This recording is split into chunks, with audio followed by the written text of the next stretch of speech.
Good morning all of you. आज class 9 SST का first lesson, SST means history का first lesson, French revolution.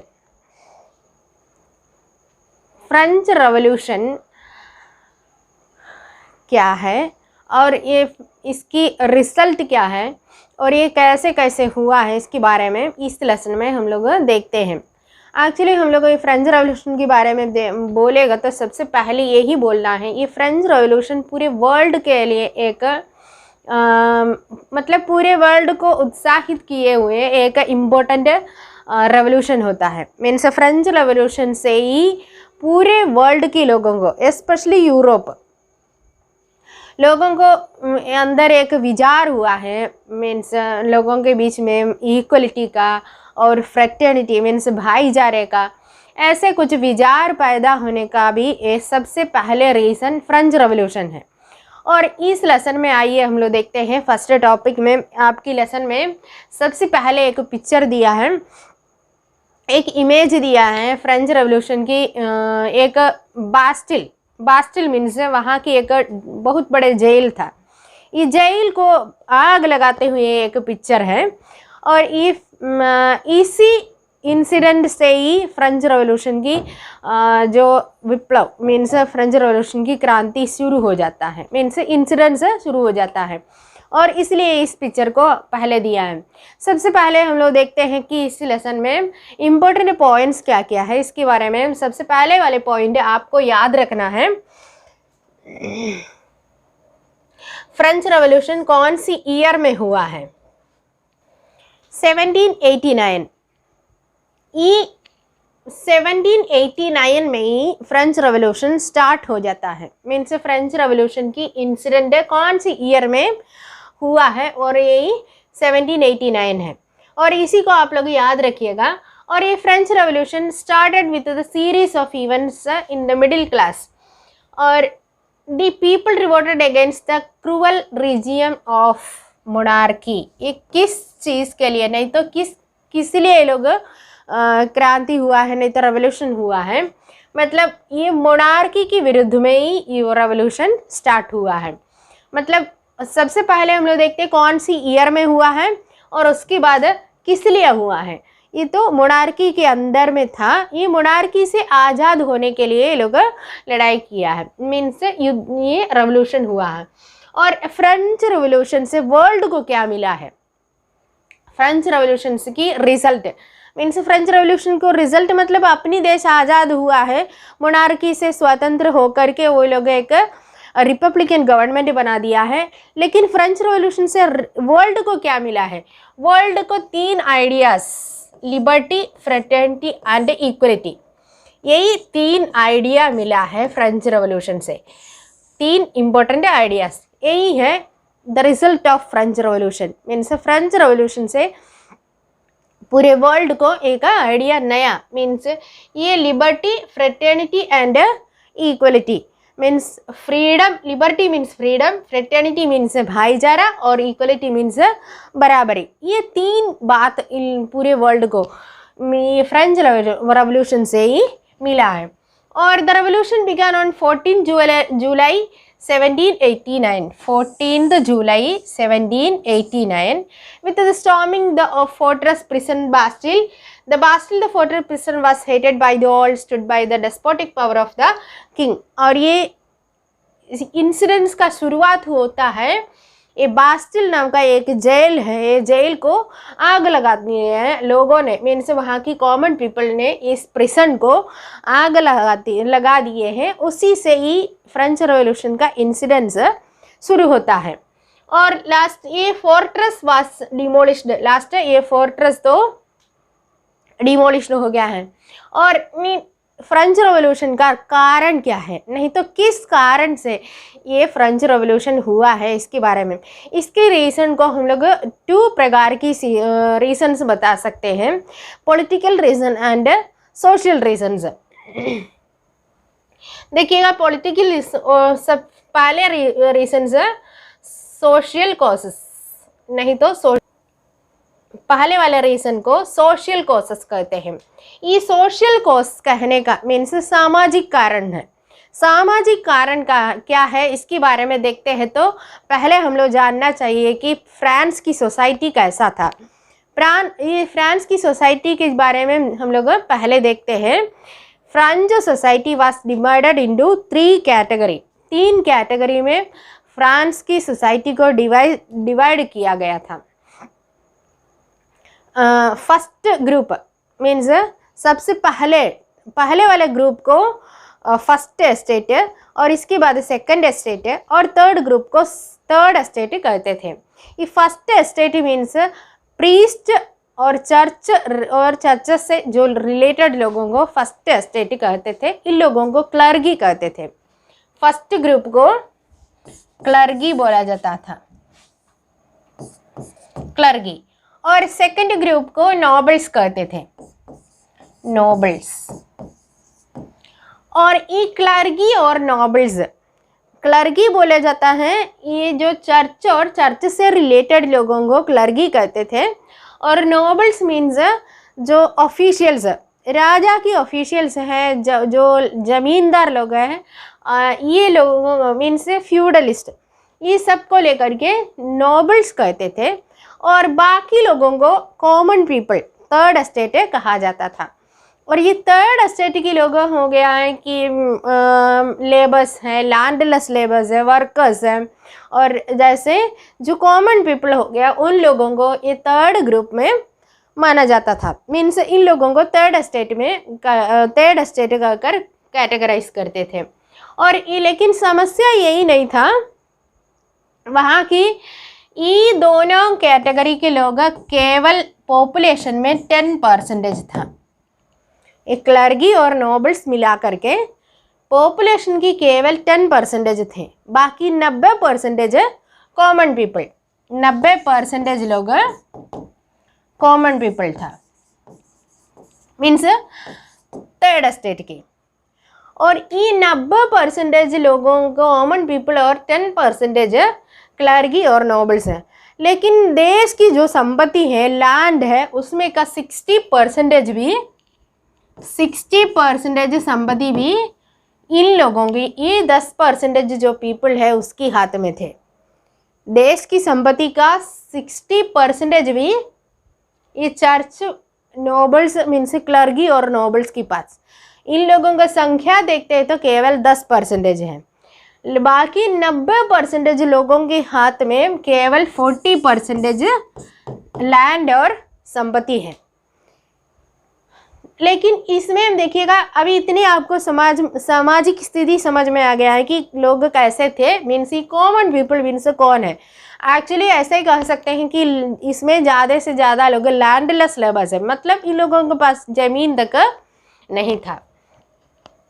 लेकिन इसमें सबसे इम्पोर्टेंट मैटर नहीं तो इंटरेस्टिंग मैटर यही होता है, ये क्लर्गी और नोबल्स को प्रिविलेज्ड पीपल कहा जाता था। प्रिविलेजेस मीन्स स्पेशल अधिकार, विशेष अधिकार होता है।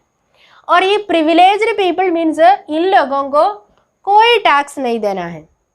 इन लोगों को बाय बर्थ से ही एक अधिकार है, इन लोगों के लिए कोई भी टैक्स फ्री है। मीन्स क्लर्गी को भी टैक्स नहीं देना है, नोबल्स को भी टैक्स नहीं देना है। टैक्स देने वाला केवल ये कॉमन पीपल है। कॉमन पीपल के ऊपर सारे टैक्स हैं। वो भी जैसे ये भी हमने टैक्स बोलेगा तो सिंपल टैक्स नहीं है, जितनी ये लोग कमाएंगे, मतलब इनकी इनकम जितना है उसके 10% सबसे पहले चर्च को जाएगा। 10% चर्च को देना है, इसको टाइथ कहते थे, टाइथ। और इसके बाद डायरेक्ट टैक्स, एक देखिए यहाँ पे ये टाइथ बोल करके इनको जो 10% चर्च को देना है। और इसके बाद इनडायरेक्ट टैक्स जैसे टैली है, और उसके बाद नमक से लेकर के जो टुबाको तक जैसे डेली यूसेज जो सामान है वो सब के लिए सरकार को टैक्स देना है। ये सब देने वाले कौन है? केवल कॉमन पीपल हैं। तो इसके मतलब ये कॉमन पीपल्स है, इन लोगों के पास कोई लैंड नहीं है, ज़मीन संपत्ति नहीं है, संपत्ति पूरा इनकी हाथ में है। और इसके बाद इनसे टैक्स लेंगे और ये टैक्स लेकर के ये ऑफिशियल्स को मीन्स नोबल्स को क्लर्गी को सब सरकार ने सैलरी देता था। यही समस्या चलता था वहाँ का, मतलब यही था फ्रांस की समाज की नहीं तो सोशल स्टेटस मीन्स सोसाइटी की स्थिति यही था। और इस कारण से यही एक बहुत बड़े इनइक्वलिटी है। इस कारण से वहाँ की पीपल मीन्स कॉमन पीपल वहाँ की जो समाज सिस्टम से नाराज था। यही फर्स्ट रीज़न होता है सोशल कोस यही होता था। देखिए only the members third estate had to pay taxes to the state. Direct tax called tally and a number of indirect taxes which charged on the at every consumption like a salt and tobacco। और ये third class में means third estate में businessman, merchant, court officials, lawyer, peasants and artisan, landless labour, servant, ऐसे ये सारे लोग third category में होता था। सेकंड कैटेगरी है persons who have high rank in the state of administration. और ये क्लर्गी बोलेगा तो group of person involved in church matters, church से रिलेटेड लोगों को क्लर्गी कहते थे। और नेक्स्ट पॉलिटिकल कॉज नहीं तो sorry economic cause. Economic cause means economic reason क्या है? आर्थिक स्थिति की रीज़न भी है। आर्थिक स्थिति की रीज़न यही होता है 1715 से लेकर के 1789 तक जो ईयर के बीच में यहाँ की पॉपुलेशन देखिएगा कितने बड़ा डेवलप हुआ, मीन्स कितना बढ़ोतरी हुआ है। 23 मिलियन था वो तो 28 मिलियन हो गया है। इतनी ईयर्स के अंदर ये फ्रांस की पॉपुलेशन 23 मिलियन से 28 मिलियन हो गया है। इतनी पॉपुलेशन जो पॉपुलेशन की ग्रोथ इतना अचानक बढ़ गया तो उसके अनुसार फूड की डिमांड भी इंक्रीज होता है। तो फूड की इंक्रीज होता है तो उसके अनुसार फूड की डिमांड मीन्स फूड की डिमांड इंक्रीज हुआ है, मीन्स फूड की प्रोडक्शन में इंक्रीज नहीं हुआ है, केवल डिमांड में इंक्रीज हुआ है। इसका मतलब जितना चाहता था उतना प्रोडक्शन नहीं चलते थे और इस कारण से वहाँ पे एक बहुत बड़े समस्या शुरू हुआ है, फूड की शॉर्टेज हुआ है। और दूसरी बात है उस साल में कुछ situation became worse whenever drought और हेल रिड्यूस्ड द हार्वेस्ट। अगर बाई चांस ड्रॉट आ गया है मतलब अकाल हुआ है, सूखा पड़ गया है, नहीं तो जो नेचुरल कैलामिटी कुछ हो जाता है तो उस साल सिचुएशन और ख़राब हो जाता था। इसी स्थिति में this led to the scarcity of food grains और subsistence crisis which started occur frequently region. यही फूड शॉर्टेज का एक फूड ग्रेन्स का शॉर्टेज, नहीं तो इसको सब्सिस्टेंस क्राइसिस कहते हैं। मतलब जितना लोगों को जो खाने जो जितना ज़रूरी है, जितना फूड ज़रूरी है उतना की प्रोडक्शन नहीं होता, तो नहीं तो उतना मिलता नहीं है। यही स्थिति हुआ है और इस कारण से लोगों की बहुत बड़े प्रॉब्लम इनसे लोगों को फूड के लिए बेकरी के सामने, नहीं तो रोटी के लिए बेकरी के सामने, नहीं तो दुकान के सामने लंबे क्यू में खड़ा होना पड़ता था। और उसके बीच में ये लोग आपस में लोगों ने बहुत देर तक इंतज़ार करते करते लास्ट आपस में लोग के बीच में लड़ाई होता था लाइन में आगे खड़ा होने के लिए। ऐसे बहुत बड़े प्रॉब्लम हो गया है। ये हमेशा वहाँ पे इस प्रॉब्लम से चलता था। दूसरी बात है Louis 16 came the power in 1774 and found empty treasury. जो ये फ्रांस की राजा था लुई 16 जिस समय फ्रेंच रेवोल्यूशन हुआ है 1789 में, और ये 89 की रेवोल्यूशन के समय फ्रांस की राजा था Louis 16 came in the power 1774। उस समय एम्प्टी ट्रेशरी था। जो ये राजा बन रहा था उस समय इनकी खजाना ट्रेशरी बिल्कुल खाली था। कारण क्या है कि ये लगातार ये देश के बीच में मीन्स पड़ोसियों से हमेशा लड़ाई चलता था। ये कंटिन्यूस वार की वजह से ट्रेशरी धीरे धीरे खाली हो रहा था। और दूसरी एक और बात है, अंडर लुई 16 ये जो राजा बना है और इसके बाद जब ये राजा बना था उस समय ट्रेशरी में कुछ भी बचा नहीं था।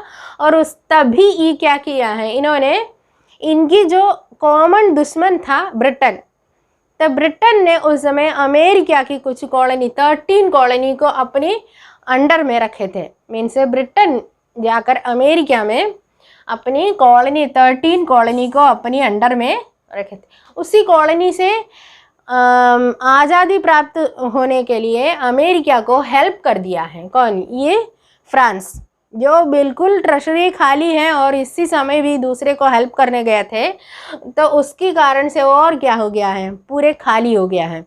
तब इनको बहुत बड़े समस्या आ गया है कि जो सरकार चलाना है, इनकी दरबार मीन्स इनकी सफा चलाना है और लोगों को तनख्वाह देना है, आर्मी को मेंटेन करना है, ये सबके सामने इनको ये प्रॉब्लम सॉल्व करने के लिए एक ही रास्ता था, टैक्स बढ़ाना है। क्योंकि सरकार को इनकम आने वाले एक ही सोर्स है, टैक्स से। तब यही सोचे टैक्स जो जितना मिलता था उसी से टैक्स बढ़ाने का एक निर्णय लिया है। तो यही ऑलरेडी डेब्ट में था और ये क्या हो गया है, जो युद्ध करने गया था तो उसी से, और डेब्ट जो उधार मतलब कर्जा में चल रहा है तो वो कर्जा 2 गुना हो गया है। तो ये कर्जा से मुक्त होना है तो फिर एक ही रास्ता है, टैक्स बढ़ा देते हैं। वो टैक्स बढ़ाने के लिए इन्होंने निर्णय लिया है। ये भी लोगों के अंदर बहुत बड़े गुस्सा होने का एक रीज़न हो गया है। तब सेकंड रीज़न ये है कि इकोनॉमिक स्थिति खराब होने पर, मीन्स कैसे कैसे हुआ था और इस कैसे और ख़राब हो रहा है, उसी से लोगों ने गुस्सा हो गया है। सोशल का रीज़न है, सामाजिक रीज़न है, दूसरे रीज़न इकोनॉमिक रीज़न है। रीज़न होता है थर्ड एक growing middle classes. Growing middle class means हम लोग ऑलरेडी बोले हैं, सामाजिक स्थिति में उस समय जो प्रिविलेज केवल फर्स्ट और सेकंड स्टेट के लोगों के था। ये थर्ड क्लास के लोगों को कोई प्रिविलेजेस नहीं थे। और ये थर्ड क्लास में कुछ लोग थे मर्चेंट लोग, मीन्स बिजनेस करने वाले व्यापारियों। ये लोग ओवरसीज ट्रेड करके अच्छा खासा पैसा कमाया है, लेकिन इन लोगों में समाज में कोई भी प्रिविलेज नहीं था। और यही जो लोग हैं वर्कर्स हैं, मीन्स फैक्ट्री वर्कर्स हैं, और ऐसे बिजनेसमैन मीन्स मर्चेंट व्यापारियों, ये लोग जो धीरे धीरे पढ़े लिखे हो गया है, मीन्स एजुकेटेड लोग हो गया है। और एजुकेटेड होते हुए इन लोगों को समाज में कोई भी सोशल स्टेटस नहीं था। और यही समाज में सोशल स्टेटस नहीं है, बाय बर्थ से केवल एक ही ग्रुप को प्रिविलेजेस मिल रहा था और इन लोग इसी में गुस्सा में थे। इसलिए ये लोग एक ग्रुप बना दिए हैं और ये मिडिल क्लास कहते हैं। मतलब जो हायर ग्रुप जैसे फर्स्ट और सेकंड स्टेट जैसे उतनी संपत्ति वाले नहीं, तो उतने हाई सोसाइटी वाले नहीं हैं, और जैसे गरीब भी नहीं है। तो यही एक मिडिल क्लास नाम का एक नया सोशल ग्रुप का उदय हुआ है। और ये सोशल ग्रुप इन लोगों को हम लोग मिडिल क्लास कहते थे। ये मिडिल क्लास की प्रभाव फ्रेंच रेवोल्यूशन में एक इम्पोर्टेंट मैटर होता है, मिडिल क्लास। और उसके साथ साथ में ये भी होता है philosophers and there contribution. Philosophers means उस समय की जो कुछ लोगों का आइडियाज। एक देखिएगा जॉन लॉकी,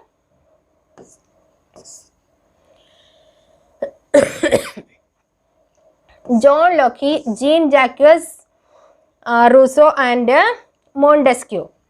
और ये तीन फिलोसफर्स के आइडिया ये मिडिल क्लास लोगों को और फ्रांस की बहुत लोगों को मीन्स कॉमन पीपल को बहुत ज़्यादा प्रभावित हुआ है।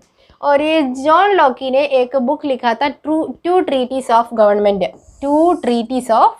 Government.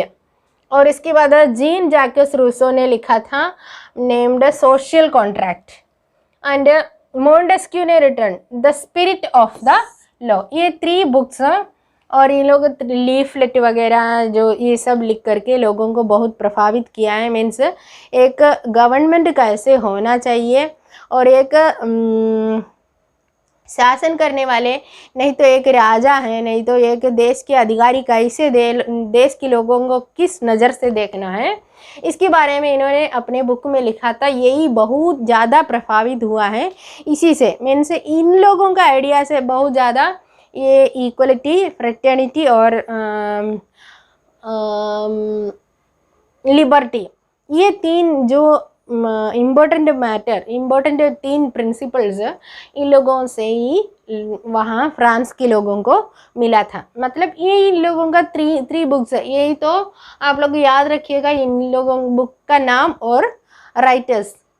John Locke 2 treatise of government, Jean Jacques Rousseau social contract, Montesquieu the spirit of law. ये 3 बुक वहाँ के लोगों को बहुत ज़्यादा, मीन्स फ्रेंच रिवॉल्यूशन में बहुत ज़्यादा प्रभाव डाले हैं। और इसके बाद the outbreak of the revolution, ये रिवॉल्यूशन कैसे आउटब्रेक हुआ है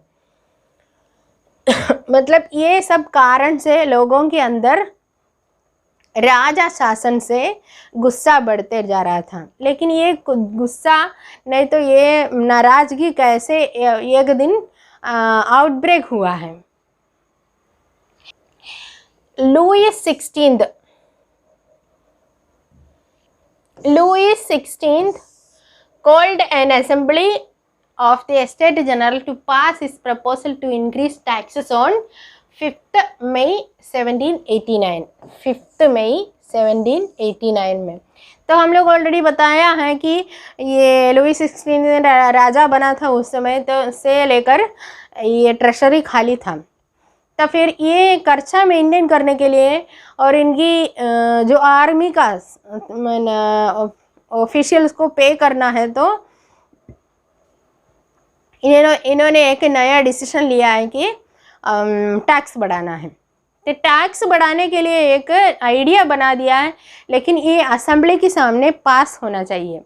तो असेंबली इन लोगों का ऐसा था, तीनों स्टेट के लोग आकर बैठते हैं। ये तीनों मीन्स फर्स्ट स्टेट है, सेकंड स्टेट है और थर्ड स्टेट की असेंबली ऐसा चलता था। फर्स्ट स्टेट के लोग और सेकंड स्टेट के लोग आमने सामने बैठे रहेंगे और इन लोगों का पीछे थर्ड स्टेट के लोग खड़ा रहता था।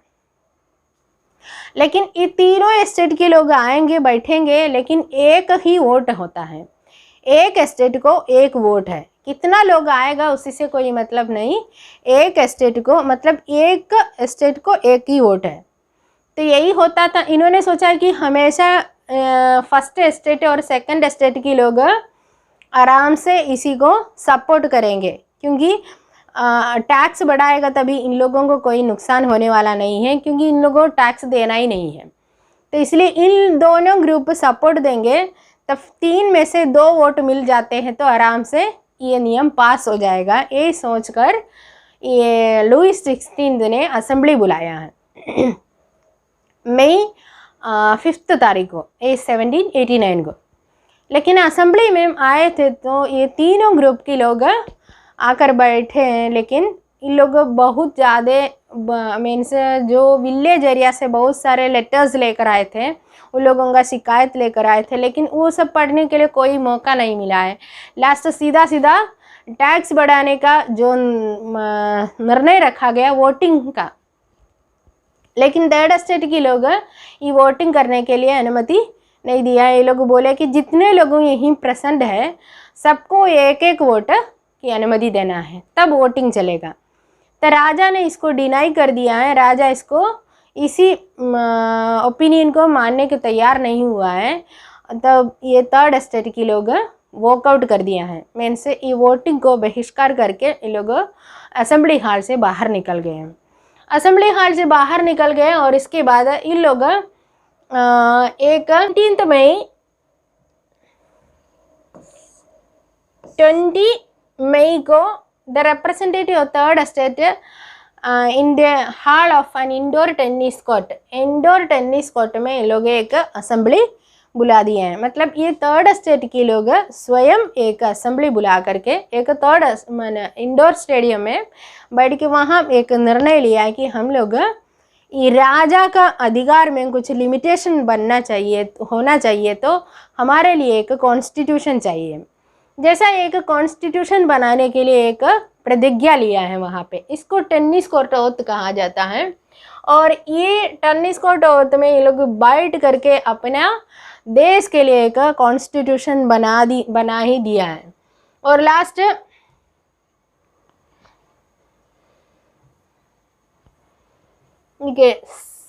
ये टेनिस कोर्ट वहाँ पे ये लोग बैठ कर अपना ये थर्ड स्टेट के लोग मिल करके एक कॉन्स्टिट्यूशन बना दिया है। इसी कॉन्स्टिट्यूशन को the declaration of the right of man and citizen कहा जाता है। The declaration of the right of man and citizen. और ये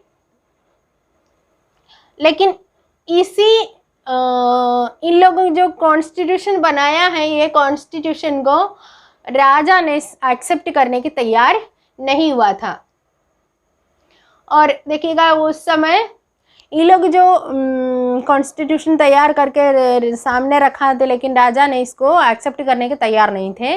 और राजा ने क्या किया है, जो वहाँ पे अपना डिसीजन को आगे बढ़ाने के प्रयास में था, मीन्स टैक्स बढ़ाने का, तो उसकी देश के अंदर बहुत बड़े समस्या पैदा हुआ है। और उस साल की फसल भी बहुत ख़राब था। फसल बहुत ख़राब हो जाता तो जो पुराने ज़माने में जो ओल्ड रीजन में ये सिस्टम चलता था कुछ देश में, अगर फसल ख़राब है, अच्छा मिला है, लेकिन राजा को जो टैक्स देना है, जितना परसेंटेज देना था वो देना ही है। अगर वो जो एक साल में नहीं दे पाते हैं तो वो मानोरियल ड्यूज जैसे मीन्स ड्यू जैसे हो जाता था। ये लोगों के पास पिछले साल का जो ड्यूज जैसे ये जो जिस साल फसल ख़राब हो जाता था उस साल का ड्यू रहा था। और ये राजा ने क्या किया, लोगों के ये जो एक रूमर फैल गया है कि राजा ने मानोरियल ड्यूज को लेने के लिए अपने आर्मी को भेज, मीन्स जो ड्यूज लेने वाले हैं, मीन्स टैक्स कलेक्ट करने वाले हैं, उनको भेज दिया है। तब आदमी लोगों के अंदर एक गुस्सा और बढ़ गया है कि हमारे फसल ख़राब है, फिर पहले का भी हमसे ले रहा है और इस साल का भी टैक्स देना पड़े, और टैक्स बढ़ाने के भी राजा ने ऑर्डर दे रहा है। तो उसी से लोगों के अंदर बहुत ज़्यादा गुस्सा हो गया है। गुस्सा होकर के धीरे धीरे एक एक गांव, एक एक रीजन में रेवोल्यूशन आउट मीन्स आदमी लोग बाहर निकले, मीन्स सड़क पर उतरने शुरू कर दिया। और उसके साथ साथ में ये फूड शॉर्टेज भी हो गया है, तो ये भी एक बहुत बड़ा रीज़न हो गया है। द फूड शॉर्टेज की कारण से ही आदमी लोग गुस्सा में था। और उसके अलावा ये राजा ने मानोरियल ड्यूज के लिए भी आदमी भेज रहा है, ये भी न्यूज़ सुन करके सब लोग एकदम गुस्सा में हो गया है। सब लोग बाहर निकल, मतलब राजा के विरुद्ध में सड़क पे उतर गया है। यही एक आउटब्रेक हो गया है, रेवोल्यूशन शुरू होने का कारण हो गया है। इसी के गुस्सा में लोग जा कर के क्या किया है, जो लैंडलॉर्ड मीन्स जो ज़मींदार लोग हैं, अपने एक एक एरिया की जो मानोरियल ड्यूज को देखने वाले, नहीं तो कलेक्ट करने वाले, जो लैंडलॉर्ड के घर पे जाकर घुस के जो सामान रखा था, नहीं तो फसल रखा था, वो सब ये लोग ले लिया है। और उसी के गुस्सा में ये लोग जो लैंडलॉर्ड के घर को हमला कर दिया, अटैक कर दिया है। अटैक करके बहुत लोग, लैंडलॉर्ड लोग डर से अपना देश छोड़कर, नहीं तो अपने गांव छोड़कर दूसरी जगह में भागने लगे हैं। और ये ऐसे मीन्स देखिएगा, जो लोग due to fear peasants in several district attacked the castle of nobles, looted hoarded grain and burned down documents containing record of manorial dues. और इन लोग क्या किया है, जो मानोरियल ड्यूज का रिकॉर्ड सब जला दिए हैं, और जितनी ग्रेन्स रखा था, अनाज रखा था, सब ले लिए हैं, और उसके बाद डॉक्यूमेंट वगैरह सब जला दिए हैं। और ये large number of nobles fled from their homes and migrated to the neighbouring countries. बहुत लोग अपना देश को छोड़ करके नाइबरिंग कंट्रीज में ही भाग गए हैं। लास्ट लुई 16 ने finally recognize the national assembly and accepted the constitution. Last राजा के सामने और कोई रास्ता नहीं था, तब राजा ने ये कॉन्स्टिट्यूशन को एक्सेप्ट कर दिया है। On 4 August 1789 France passed the law of abolishing feudal system and taxes. और 4 अगस्त को फ्रांस ने ये फ्यूडल सिस्टम को अबॉलिश कर दिए हैं और टैक्सेस और इसके बाद ये प्रिविलेजेस, ये क्लर्गी, ये लोगों को सबका प्रिविलेजेस वगैरह सब हटा दिया गया और the tithe were abolished and loss on the church were confiscated. और ये टाइथ सिस्टम भी ख़त्म कर दिए हैं और इसके बाद चर्च के अंडर बहुत ज़्यादा ज़मीन था वो सब गवर्नमेंट के पास चले गया है। और last France become a constitutional monarchy, जैसे फ्रांस एक कॉन्स्टिट्यूशनल मोनार्की हो गया है। मोनार्की है लेकिन कॉन्स्टिट्यूशन की अंडर में शासन करने वाले एक गवर्नमेंट बन गया है। 1791 में विच मेन ऑब्जेक्टिव मीन्स ये नेशनल असेंबली अपना कॉन्स्टिट्यूशन कंप्लीट कर दिए हैं और इसके अनुसार ये पावर को मोनार्की की अधिकार सब क्या हो गया है, limit the powers of the monarch, monarch की अधिकार सब लिमिट हो गया ऐसे। And the constitution gave the power of making loss in the hand of national assembly, national assembly के हाथ में नियम बनाने के अधिकार नेशनल असेंबली के हाथ में हो गया है। और ये नेशनल असेंबली एक्टिव सिटीजन की वोट द्वारा सेलेक्ट किया जाएगा। मीन्स एक्टिव सिटीजन मीन्स इसमें लेकिन एक समस्या था, जो आदमी 25 साल के ऊपर है और 3 दिन की वेजेस टैक्स जैसे जो सरकार को जमा कर सकते हैं, मतलब 3 दिन की वेजेस के ऊपर जो टैक्स, उस समय की जो वेजेस कितना था वो 3 दिन की वेजेस जैसे साल भर जो सरकार को टैक्स दे सकते हैं, बस केवल वही आदमी वोट देने के अधिकार पाएगा। जो लेडीज़ हैं, वुमन और एज ओल्ड पीपल, बच्चों, ये सबको पासिव सिटीजन कहते थे, मतलब इन लोगों को वोट देने के अधिकार नहीं था। जिसका वोट देने के अधिकार है, जो टैक्स सरकार को दे सकते हैं, उनको एक्टिव सिटीजन कहते हैं। बस केवल वही लोग ये वोट के द्वारा असेंबली को चुन सकते थे। और ये द फ्रांस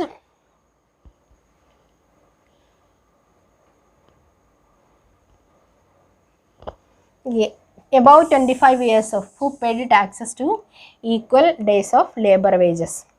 और France constitution at the time, ये फ्रांस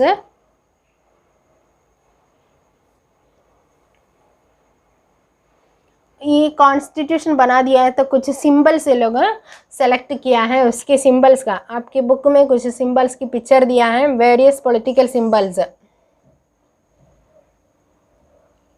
ये भी आप मेन पॉइंट जैसे रखिएगा, various political symbols. The broken chain, first one broken chain stand for the act of become free. अगर चेन जो सिकड़ है, टूटा हुआ सिकड़ मीन्स हम फ्री हो गया है, इसकी सिंबल जैसे। The bundle of rods of fasces show strength lies unity, एक जो कुछ छड़ी है उसी को बंडल करके रखा है, इसका मतलब यूनिटी में ही स्ट्रेंथ होता है। और the I with in A triangle radiating light, और एक आँख है, ये ट्रायंगल के अंदर की एक आँख है, उसकी चारों तरफ में लाइट है। इसकी मतलब जो आँख खुल जाएगा, जैसे जिसके अंदर विद्या आ जाते हैं, तो मतलब जानकारी है, नॉलेज आ जाएगा तो उसकी आँख खुल जाएगा, वही सिंबल है।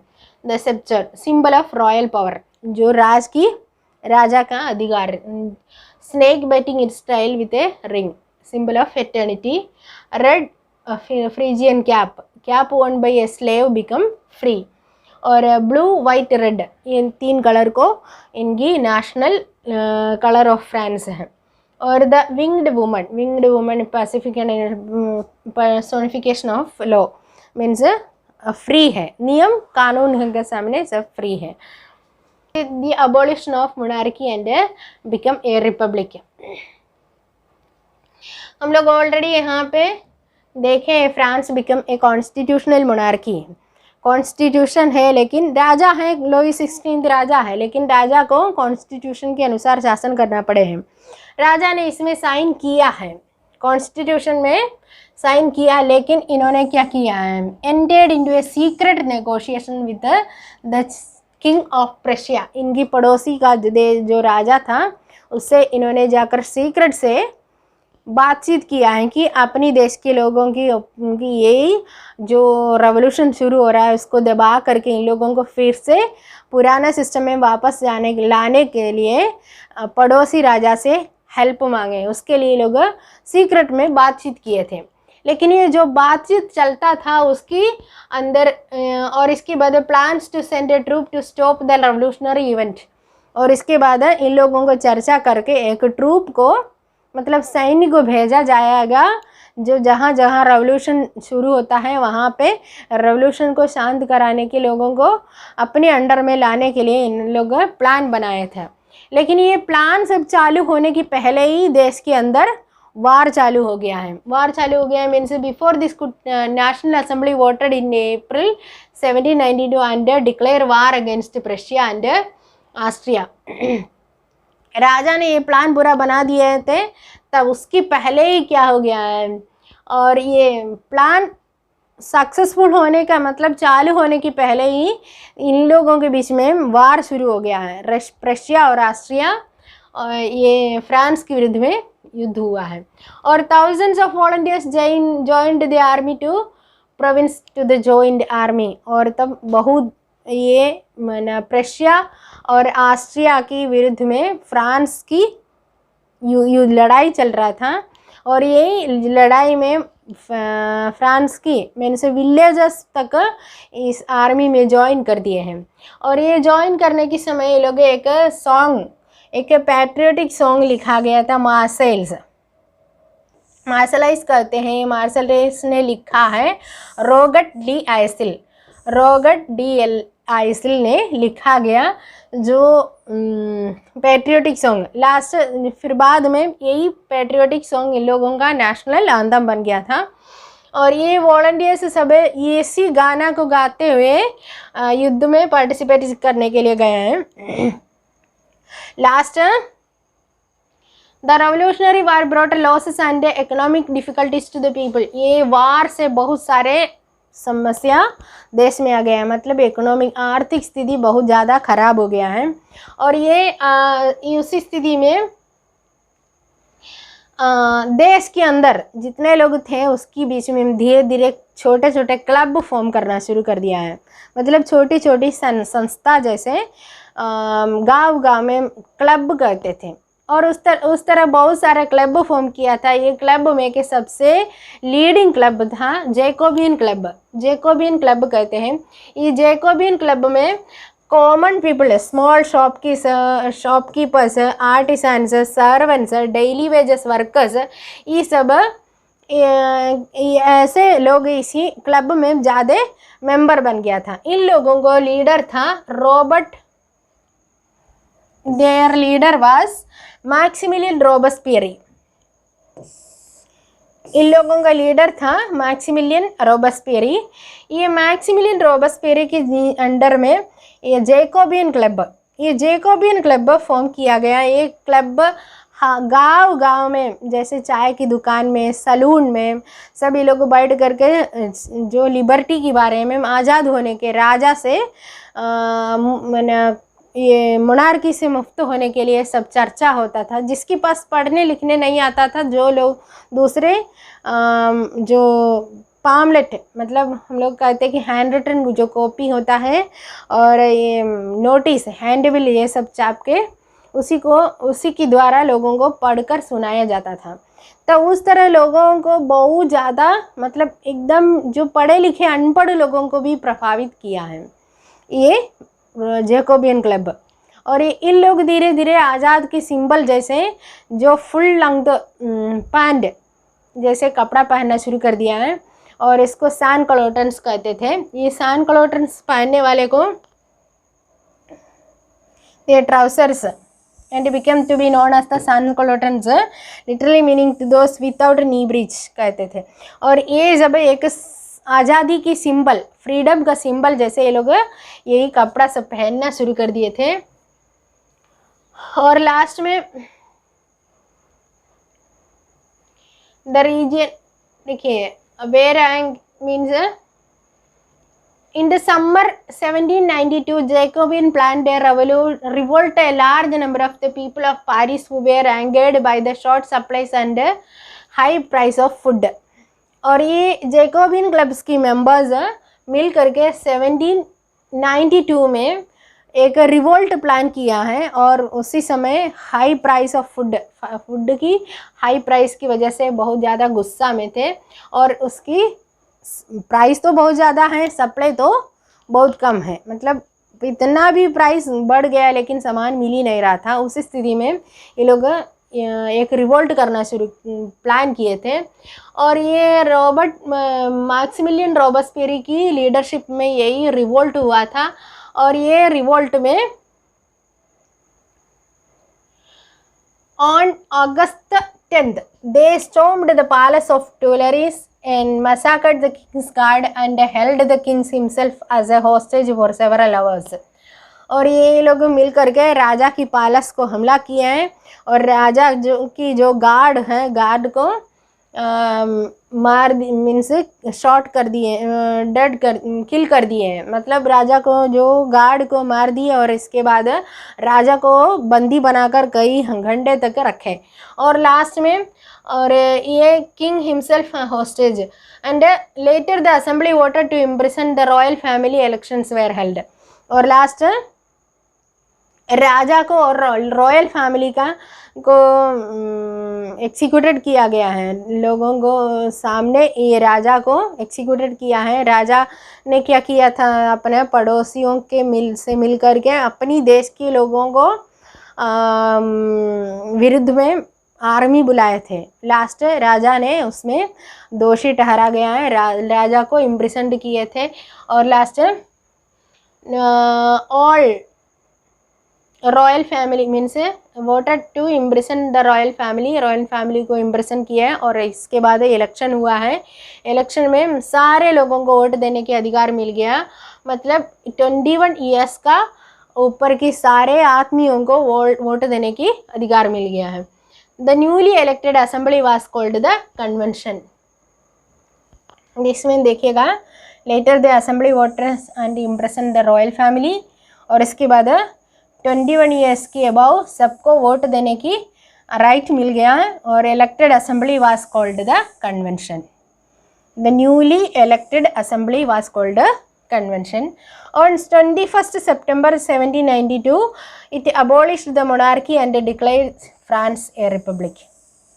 और 21 सितंबर 1792 को it abolished the monarchy को abolish किया है और फ्रांस become a republic है, fully republican country हो गया है।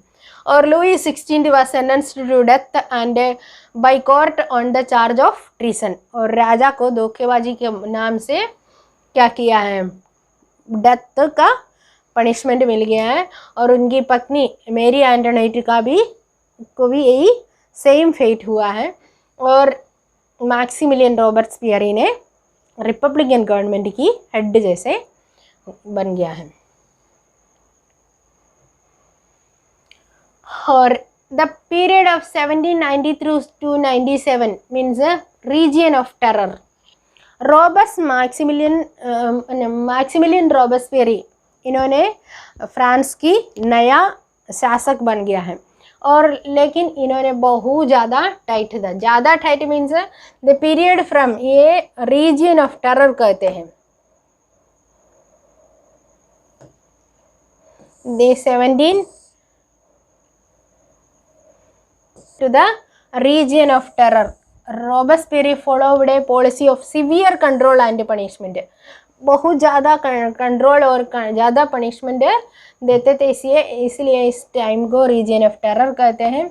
In his enemy means all his enemies ex nobles, clergy, member of the political parties और even members of his own political party.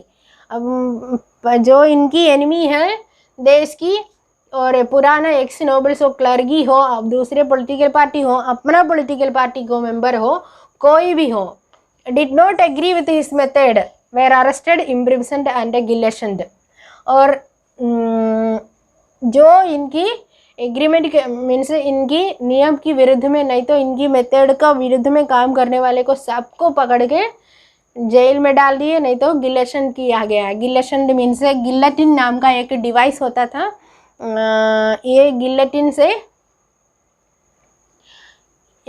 जो गला काट के मीन्स क्या है इसका काट के जो पनिशमेंट देते थे, मतलब डेथ की पनिशमेंट दिया जाता था, उसी को गिलेशन कहते हैं. और लास्ट में Robespierre government issued laws placing a maximum ceiling on wages and prices. लेकिन ये मैक्सिमिलियन रॉबस्पियरी की शासन में कुछ नया आइडियाज़ हुआ है. आइडियाज़ क्या क्या देखिएगा. Maximum ceiling wages and prices मिला है और इसके meat and bread were rationed. Meat और ब्रेड सबको मिल गया है. और peasant were forced to transport their grains to the cities and sell the prices fixed by the government. Government एक प्राइस फिक्सड रखा था, उसी प्राइस में सारे लोगों को अपनी अनाज बेचना पड़े हैं. The uses of more expensive white flour was forbidden and all citizens were required to eat the equality bread, the loaf made by all meat. और जो उस समय तक स्पेशल ब्रेड खाता था और ये प्रिविलेज्ड पीपल, वो सबको बराबर भोजन हो गया है. सबका एक ही ब्रेड मिलेगा, एक ही फूड मिल रहा है. और ये the instead of the traditional monsieur, sir and madam, all French man and woman were addressed as citoyen and citoyenne. Means sir madam ऐसे सब कहते थे, वो सब अबोलिश हो गया है और सबको मीन्स नॉर्मल सिटीजन कहना शुरू कर दिए थे. Churches were shut down and their buildings converted into barrack of offices. और ये चर्चेस सब बंद कर दिए और इसके बाद ये सब कन्वर्ट कर दिया है, बारक और ऑफिस बन गया है. आर्मी की बारक बन गया, रेजिमेंट बन गया और ऑफिस. और रॉबस्पियरी pursued his policy so harshly that even supporters began to demand moderation. Finally he was convicted at the court. रॉबस्पियरी ने अपना नियम में एकदम टाइट रहा था, इसलिए अपनी सपोर्टर्स भी बाद में इनको नियम को बदलने की मांग किया है. लास्ट 1794 जुलाई को इनको भी अरेस्ट किया गया था और इनको भी सेम फेट हुआ था. जो एक डिवाइस यूज़ करते, guillotine. Guillotine is a device consisting of 2 poles and A blade which with a person is beheaded. was named after doctor guillotine who invented it. जो आदमी इसकी आविष्कार किया था, इसलिए इसी डिवाइस को गिलेटिन कहते थे और उसी डिवाइस से इनका भी डेथ सेंटेंस करने का आदेश हुआ है. Then a directory rules of France. तब ये रॉबस्पियरी की बाद फिर एक व्यक्ति शासन करने में इन लोगों को समझ में आ गया है, जैसे राजा जैसे ये भी तानाशाही कर रहा है, इसलिए एक डायरेक्टर बोर्ड को शासन करने के लिए अपॉइंट करने का प्रयास किया है लोग. जो एक डायरेक्टर बोर्ड, ये नया कॉन्स्टिट्यूशन, ये न्यू कॉन्स्टिट्यूशन इंट्रोड्यूस है. Elected legislative council and appointed A directory and executive of made up of 5 members का. 5 मेंबर्स का एक डायरेक्टर बोर्ड को अपॉइंट कर दिए हैं. लेकिन ये डायरेक्टर बोर्ड सक्सेस नहीं हुआ है. कारण क्या है कि एक डिसीजन बोलेगा तो दूसरे एक्सेप्ट करने का तैयार नहीं था. इन लोगों के बीच में हमेशा क्या है, एक आइडिया नहीं तो एक डिसीजन लेने में समस्या आ गया है, इसलिए बार बार डायरेक्टर बोर्ड चेंज करना पड़े हैं और इसी से डायरेक्टर बोर्ड हमेशा एकदम हार गए हैं. और ये हार जाने के कारण से वहाँ की कॉमन पीपल को समझ में आया गया है कि एक नया गवर्नमेंट मीन्स ये रिपब्लिकन गवर्नमेंट से, नहीं तो ये लोगों के द्वारा शासन करना उतना सक्सेसफुल नहीं है। इसी की फ़ायदा उठाते हुए नेपोलियन बोनापार्ट राजा बन जाता है। मीन्स फिर जो मोनार्की वापस आ जाएगा। 1790 देखिएगा, नेपोलियन बोनापार्ट ने the revolution of everyday life, rise of after the end of region of terror directory created political instability।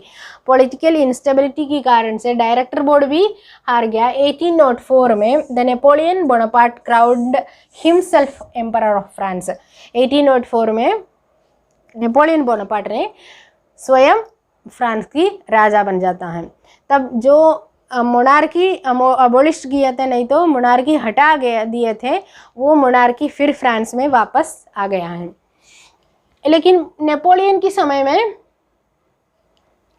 कुछ नया सिस्टम नेपोलियन ने आविष्कार किए थे, इसके बारे में फिर आप लोग अगले साल में क्लास 10 में पढ़ेगा। Introduced many laws such as the protection of private property, uniform system of weight measures, ये डेसिमल सिस्टम, ये सब नेपोलियन ने लाया था। मतलब वो अपना देश में एक ही मेजरमेंट, एक ही करेंसी और एक ही टैक्स, और ऐसे एक कुछ नया नया सिस्टम ने नेपोलियन लगाए थे। इसको नेपोलियन की सिविल कोड कहता है, सिविल कोड नेपोल। The Napoleon armies came to be viewed everywhere as an invader, और he was finally defeated at Waterloo in 1815।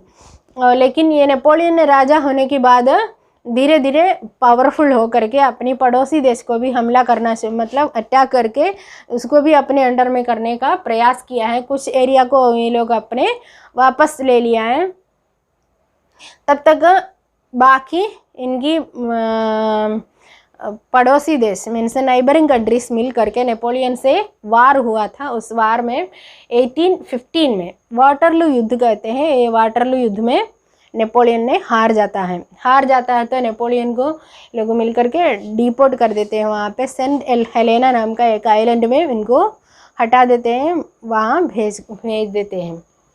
World को हम क्या मिला है, तो फर्स्ट हम लोग this spread from France to the rest of Europe.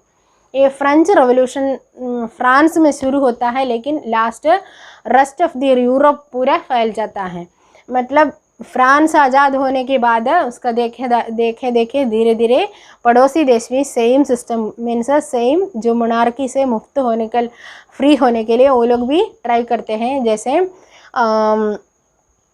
Germany unify होता है, इटली यूनिफाई होता है, रशिया मोनार्की से आज़ाद प्राप्त कर लेते हैं, और ऐसे बहुत countries means actually European unification का मेन की पॉइंट है यही फ्रेंच रेवोल्यूशन से ही है।